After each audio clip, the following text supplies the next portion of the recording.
En la Unión Europea hay una especie de debate continuo o lucha más o menos sorda entre dos concepciones de Europa, la concepción liberal y la concepción socialista. Y esto se plasma continuamente a cada paso en las discusiones parlamentarias, etc.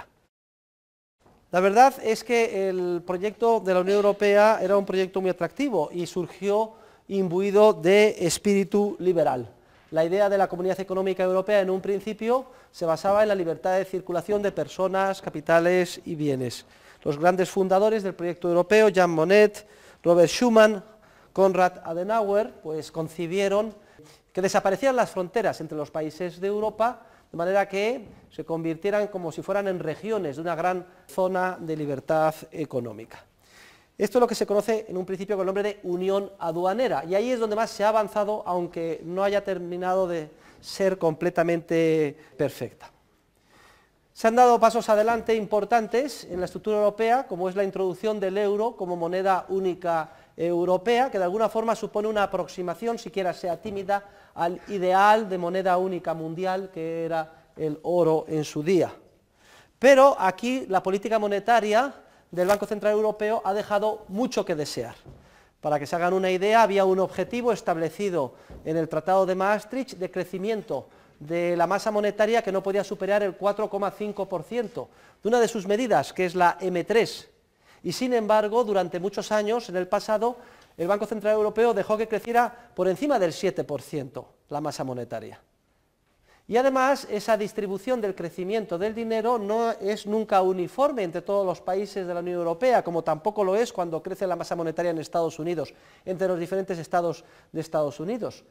sino que el crecimiento fue el doble, por ejemplo, en los países periféricos, los hoy llamados pigs, o cerdos en inglés, lo cual dio lugar a una expansión crediticia, ya hemos estudiado en el curso, que supuso la concesión de préstamos sin respaldo de ahorro real a bajísimos tipos de interés, que ha impactado en toda la Unión Europea, pero especialmente en estos países, induciendo errores masivos de inversión, que ahora se han puesto de manifiesto que no son viables, y lo cual explica, primero, la crisis financiera y, en segundo lugar, la profunda recesión económica que nos afecta. Y esto, repito, es como consecuencia de los graves errores de política monetaria cometidos por el Banco Central Europeo. Y eso debiendo de reconocer que esos errores, aun siendo graves, han sido menos graves que los que cometió su colega, la Reserva Federal de los Estados Unidos. Y el otro talón de Aquiles de la Unión Europea es el tremendo intervencionismo que la misma está montando, y sobre todo en una serie de áreas, por ejemplo, en el área de la política agraria común. La política agraria común tiene su origen en la fundación de la Unión Europea, un presupuesto que es el más importante de la Unión Europea, y distorsiona completamente la asignación de los recursos. Vimos cómo los precios garantizados y las subvenciones a los productos agrícolas perjudican al consumidor, que tiene que pagar más caro de lo que hubiera tenido que pagar en otras circunstancias, perjudica a todo ciudadano de la Unión Europea, que tiene que pagar más impuestos para poder financiar todo el sistema de subvenciones, perjudica a los países del tercer mundo cuando se inundan de productos agrícolas los mercados internacionales, en perjuicio especialmente de aquellos que solo pueden vender este tipo de productos, que son los países pobres del tercer mundo. No logra favorecer a nadie porque los agentes económicos se ajustan a las subvenciones, y además supone un camino sin salida y sin retorno, como la droga, muy difícil de salir de la droga, pues muy difícil de salir de la intervención. En el momento en que nos acostumbramos a la subvención, ya es políticamente inconcebible que se pueda desmontar el error de política económica. Los grupos privilegiados de interés sacan los tractores a la calle, bloquean el país, etc. Nadie se atreve a enfrentarse con los supuestamente favorecidos. Entonces, la Unión Europea, como digo, se debate entre dos visiones completamente distintas. Una, la llamada visión proteccionista y socialista de Europa, que pretende convertir a Europa en una especie de fortaleza proteccionista hacia el exterior, es decir, que levanta barreras arancelarias a los bienes y servicios que proceden de las áreas económicas exteriores a Europa, y luego profundamente intervencionista hacia el interior. Y aquí la lógica de los intervencionistas europeos es muy clara. Como ningún país aisladamente puede imponer sus medidas de intervención en supuestas políticas sociales de protección a los trabajadores, etc., sin que deje de ser competitivo y se vaya las inversiones a otro país de Europa, Entonces la única solución es recurrir a Bruselas para que imponga esa medida de intervención obligatoriamente a todos los países. Y aquí hay una tensión, porque hay naciones que se oponen a esto, como por ejemplo el Reino Unido o los países recientemente incorporados del este de Europa, etcétera, que son de espíritu mucho más liberal. Mientras que el centralismo de Bruselas, de origen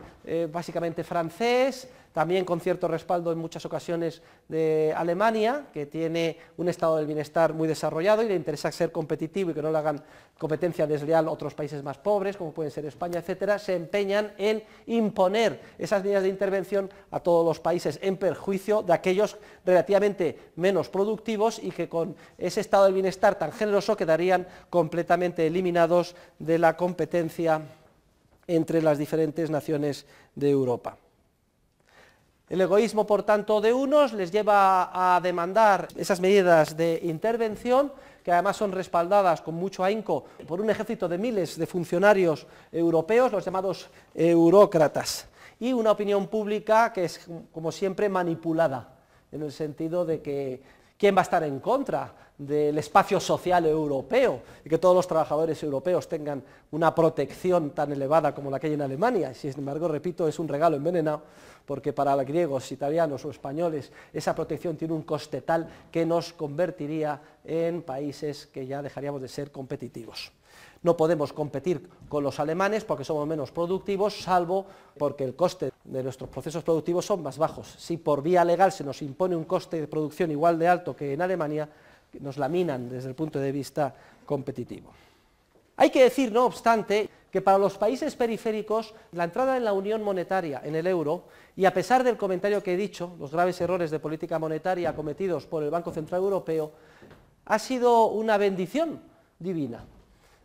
porque por primera vez en la historia estos países han perdido su autonomía de política monetaria, su soberanía de política monetaria, y actualmente se encuentran por primera vez con total transparencia en la necesidad de afrontar los problemas de reforma estructural que tienen que llevar a cabo.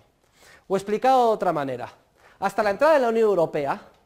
toda la locura demagógica patrocinada por los políticos griegos no tenía ningún coste para Grecia, porque en el momento en que dejaba de ser competitiva Grecia, precisamente por reducir la edad de jubilación a los 60 años, contratar más funcionarios que ningún otro país, garantizar que papá Estado se va a ocupar de todo, en el momento en que dejaba de ser competitiva Grecia, se ocultaban los efectos negativos a los ciudadanos simplemente devaluando el dracma y haciendo inflación. De manera que de la noche al día, si se devaluaba el dracma o se depreciaba un 15 o un 20%, como se depreció un 20 o más de un 20% en las 3 devaluaciones de Solchaga antes de entrar España en la Unión Europea, pues los ciudadanos, eso equivale a que los ciudadanos de la noche al día, a lo largo de una noche, al levantarse tienen un 20 o un 25% menos de riqueza y de renta, pero la gente no se da cuenta, hay una ilusión monetaria y sale tan tranquila a la calle. Luego va experimentando de una manera diluida el efecto en forma de crecimiento de los precios, etcétera. Es como cuando al enfermo de resaca se le da una dosis adicional de alcohol y entonces se siente temporalmente mejor y sigue bebiendo. El resultado es que con la política monetaria autónoma que teníamos Grecia con el dracma, España con la peseta, no había ningún incentivo para afrontar los problemas de fondo. No existía transparencia, los ciudadanos no eran conscientes de lo que pasaba y no había ninguna disciplina que pusiera límite a la demagogia de los gobernantes. Afortunadamente hoy esto ya no es así. Al estar en el euro ya no podemos devaluar nuestra moneda. Además, si gastamos más de lo que ingresamos, tenemos que devolverlo. Esto significa que hay que endeudarse. Y los que nos prestan internacionalmente miran con 8 ojos nuestras cuentas y ven si de verdad los políticos son demagogos, están prometiendo lo que no se puede pagar y los ciudadanos viven en una especie de nirvana o fiesta irreal. Y así se producen crisis como la griega. Y bendito sea el euro para Grecia, porque por primera vez en la historia de Grecia, Grecia se ve obligada a afrontar las reformas que necesita para sanear su economía, que suponen reducción de los precios, unos más que otros, hasta aquel nivel en que vuelvan a ser competitivos, reducción del gasto público, de los funcionarios, del sueldo de los funcionarios. ¿Creen ustedes que un país pobre puede jubilarse todo el mundo a los 60 años? ¿Ustedes creen que eso es algo sostenible? Cuando Alemania, un país 10 veces más rico, se jubila a los 67, y en general todas las políticas demagógicas alentadas por los políticos engañando a sus ciudadanos para mantenerse en el poder. Ahora esto no es posible. Y Grecia se ve obligada, porque es que si no es eliminada, expulsada de la Unión Europea, y pasa a convertirse en un país tercermundista, en una república bananera, a afrontar la realidad. Por primera vez los ciudadanos griegos se dan cuenta de que han vivido en una ilusión y de que no hay más remedio que apretarse el cinturón para salir del atolladero,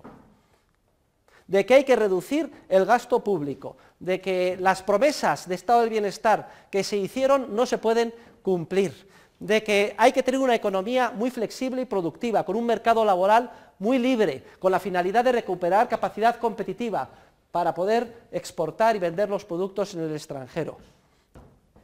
Y se están tomando las medidas, cosa que no se habría hecho en ningún caso si se hubiera podido recurrir, como tradicionalmente se hacía, a la inflación, a la devaluación, a la depreciación.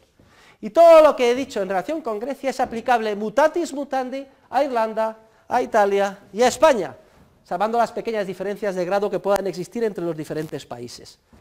Por eso debemos de estar muy agradecidos al euro, porque por primera vez han quedado en evidencia nuestros políticos. Se encuentran entre la espada y la pared y no tienen más remedio que coger el toro por los cuernos, decir la verdad a los ciudadanos, afrontar los problemas y emprender las reformas estructurales necesarias. Ojalá triunfe siempre la visión liberal de la Unión Europea frente a esa visión proteccionista hacia el exterior e intervencionista hacia adentro. Para países periféricos como España ha supuesto la entrada en la Unión Europea sin duda alguna una entrada de oxígeno relativamente más libre en la economía y aumento en las posibilidades competitivas, y además en el ámbito, al entrar en el euro, una mayor transparencia y una mayor disciplina, sobre todo frente a la demagogia de los políticos y al círculo vicioso democrático de compra de votos prometiendo lo que no se puede pagar.